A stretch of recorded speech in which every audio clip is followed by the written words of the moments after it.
les parents défunts parce que j'ai des ressentis et j'ai des informations qui m'arrivent dans la tête et donc je comprends ce qui est en train de se passer. Mais qu'est-ce que je dois en faire? Est-ce que je le dis au patient? Est-ce que je ne le dis pas au patient? Pour qui il va me prendre? À son tour, il va me prendre vraiment pour quelqu'un qui est délirant.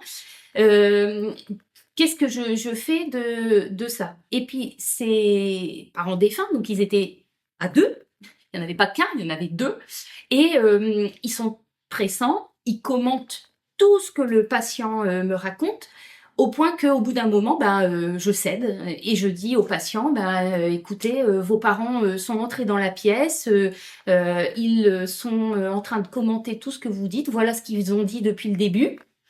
Et le patient commence à dire des choses auxquelles les parents répondent, donc je transmets, et puis il y a toute une conversation comme ça à quatre qui se met en place, et j'en viens même à dire aux patients, mais écoutez, vos parents sont vraiment extrêmement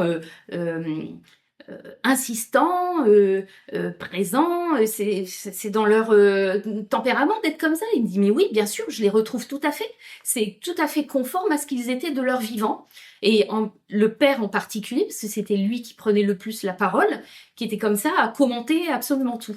Et cette expérience-là, elle a été énorme pour moi. Ça a fait un petit peu l'effet d'un tsunami parce que je ne savais pas quoi en faire. Je n'avais jamais vu ça chez un psy et je me suis sentie un petit peu démunie puisque je n'étais pas préparée du tout à ça. Même si j'avais observé ce que les médiums faisaient et disaient, etc. Donc, c'était ta première expérience à toi de vécu extrasensoriel. Voilà. En fait, si tu veux, je comprends en fait à partir de là que les frissons que je ressentais régulièrement, c'était la manifestation de présence de défunts ou d'entités ou que sais-je. Enfin, une manifestation d'une énergie du monde de l'esprit que j'avais pas du tout identifiée comme telle. Et donc, moi, j'avais cherché, est-ce que j'avais pas des dérèglements hormonaux, est-ce que je faisais assez de sport, et quand t'es dans une pièce surchauffée et que t'as des frissons terribles, il y a quelque chose qui cloche, quoi, tu vois. Et donc, tout ça a pris sens à partir de là. Et à partir de là, j'ai cherché à me faire superviser par des psychologues que j'estimais être sensibilisés au sujet et capables de me dire qu'est-ce que je devais en faire. La difficulté, c'est que les psychologues en question n'ont pas été les plus aidants.